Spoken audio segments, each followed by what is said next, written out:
새순교회 이건호 목사입니다. 저는 이 조나단 에드워즈를 목사님과 함께 이렇게 나누면서 한 가지 발견을 했다면 제가 이분의 이름이 에드워즈라는 것을 발견했습니다.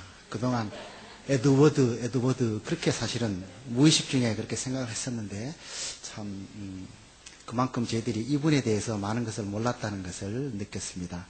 저는 자서전, 결신문, 일기 이런 3부작 속에서 에드워즈의 내면 세계에 대해서 여러분에게 잠깐 픽처를 보여드리려고 합니다. 이 3부작은 미국 청교도 영성의 거성인 조나단 에드워즈의 자전적 3부작이라 할 수 있는 자서전, 결신문, 일기를 분석해서 그를 이해하며 나아가서 우리들의 영적 성장의 길을 도모하게 한 그런 글입니다.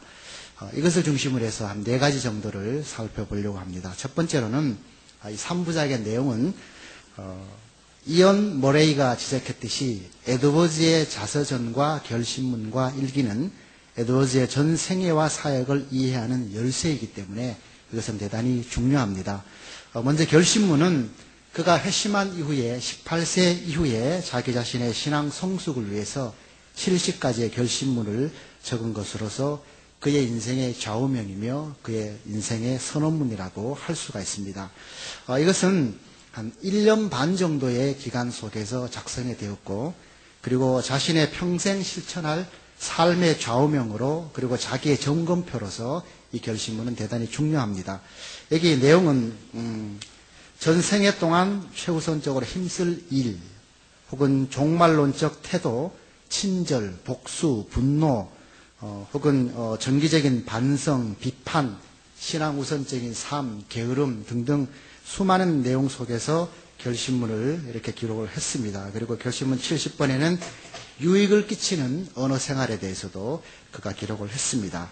이것이 결신문이고요. 일기는 결신문과 비슷한 시기에 그가 작성한 것으로서 둘 다 초기의 영적인 내면 세계를 잘 보여주고 있습니다. 그의 뉴욕 목회 시절, 그리고 이스터 윈저에서의 고향집에서의 휴식 생활, 그리고 예일대 교수, 볼턴의 목회 시절, 또 예일대 교수 시절, 혹은 노스햄턴 목회 초기 시절 이런 여러 분야에 있어서 자기의 자전적으로 이 글에 다 기록을 해놓았습니다. 이 일기에는. 그리고 자서전은 에드워즈가 약 36세에 자기 사위의 요청으로 자신의 영적 일생을 회고한 글로서 여기에는 유년과 청년 그리고 30대 중반에 있었던 자신의 모든 영적인 모습들을 적고 있습니다. 그리고 이 30대 정도의 그의 인생 전체가 사실은 그 영적인 수준이 55세의 짧은 나이로 아쉽게 타계하는 그날까지 거의 동일한 수준의 영적인 수준을 유지했던 것을 우리는 자서전 속에서 볼 수가 있습니다. 그리고 이 자서전은 압축된 그의 내면 세계와 그리고 영혼, 심리적인 자서전이면서 영혼의 자서전이라 그렇게 볼 수가 있습니다. 그리고 그의 삶과 사상을 이해하는 중요한 열쇠로서 이 자서전을 우리는 중요하게 볼 수가 있고요. 그리고 이 자서전의 내용을 우리가 회고하면서 그의 모든 서적의 못자리판이라고 이렇게까지 표현될 정도로 그의 자서전은 그의 신앙의 바탕과 사상에 있어서 중요한 그런 부분들을 차지하고 있습니다. 그리고 회심 사건이 무엇인지, 성경적인 회심이 무엇인가를 아주 중요하게 나타내주는 그런 모델로서 이 자서전이 우리에게 대단히 유익합니다. 그래서 하나님을 만나기 이전, 하나님을 만나는 순간, 그리고 하나님을 만난 이후에 그런 사건들을 이 자서전을 통해서 여기에 자세하게 기록이 되어 있습니다. 그리고 두 번째로 이 3부작을 통해서 만나는 균형 잡힌 에드워즈에 대해서 저희들이 알 수가 있는데요. 우리는 그의 영적인 성장 과정, 그리고 진솔한 그의 영적인 고뇌, 그리고 그의 하나님 중심의 인생을 위한 거룩한 그 패션을 진지하게 이 속에서 우리가 느낄 수가 있습니다. 그리고 동시에 균형 잡힌 영성의 성도요, 목회자요, 신학자요, 철학자로서의 그의 참 모습들을 여기에서 볼 수가 있습니다. 이 3부작 안에는 정말 그 영적인 거성으로서의 신학자로서 그리고 대단한 에드워즈를 우리는 정말 찾아볼 수가 있는데 몇 가지 이렇게 인용문을 살펴보면 그가 얼마나 철저하게 하나님 중심의 사람이었고 그리고 성숙을 위해서 최선을 경주했었고 그리고 그리스도의 형상과 거룩을 위한 그의 경건의 모습이 얼마나 하나님 앞에서 애쓰는 삶이었는가를 몇 가지를 볼 수가 있습니다. 한 가지를 보면 결심문 1번에 보면 나의 전생애 동안 하나님의 영광과 나 자신의 행복과 유익과 기쁨의 최상의 목적이 되는 것이면 무엇이든지 하자. 그렇게 결심했습니다. 내가 해야 할 의무와 인류 전체의 행복과 유익에 최상의 도움이 되는 것이면 무엇이든 하자.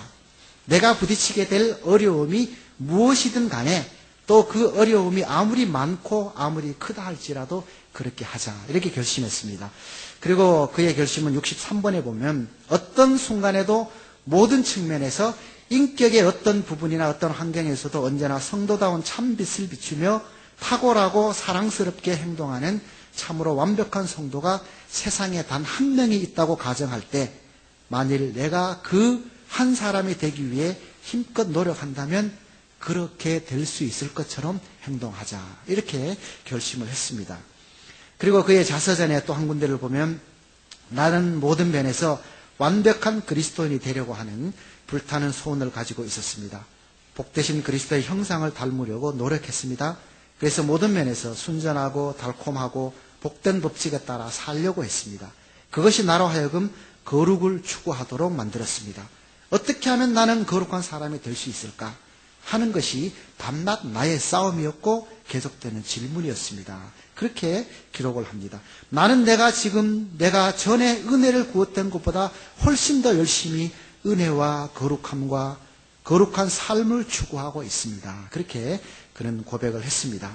세 번째로 또 에드워즈가 영적인 거인인 비결을 몇 가지를 살펴보면요. 첫 번째로는 그는 시간의 선용자였습니다. 그래서 심지어 그의 결심문과 자서전과 그의 일기를 보면 음식을 먹는 시간조차도 소화시키는 것이 아까워서 절제하고 소식하고 그렇게 시간을 활용했고 아까 목사님 발제하셨던 것처럼 13시간을 그것도 서재에서 하나님 앞에 준비했고 그 외에도 많은 영적인 그런 많은 준비들을 했던 것을 볼 수 있습니다. 그리고 둘째로는 영적인 군사로서 자신과 세상의 믿음에 선한 싸움을 치열하게 싸운 사람이었고 세 번째로는 균형 있는 성도였고 네 번째로는 그는 경건한 사람이었습니다.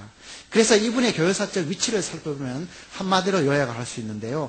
로이드 존슨이 이렇게 말했습니다. 청교도들을 알프스 산에 비유하고 루터나 켈빈을 히말라야 산에 비유한다면 조나단 에드워즈는 에베레스트 산에 비유하고 싶은 사람이라. 그렇게까지 로이드 존슨은 이분을 교회사적으로 이렇게 평가를 했습니다. 그렇습니다. 결론적으로 에드워즈의 이 자서전적인 결심문, 자서전, 일기 이 3부작은 그가 최고 영적 거인인 이유를 발견하는 한마디로 지성, 감성, 영성의 삼색 영성을 갖춘 균형 잡힌 인물이기 때문이라고 할 수 있습니다.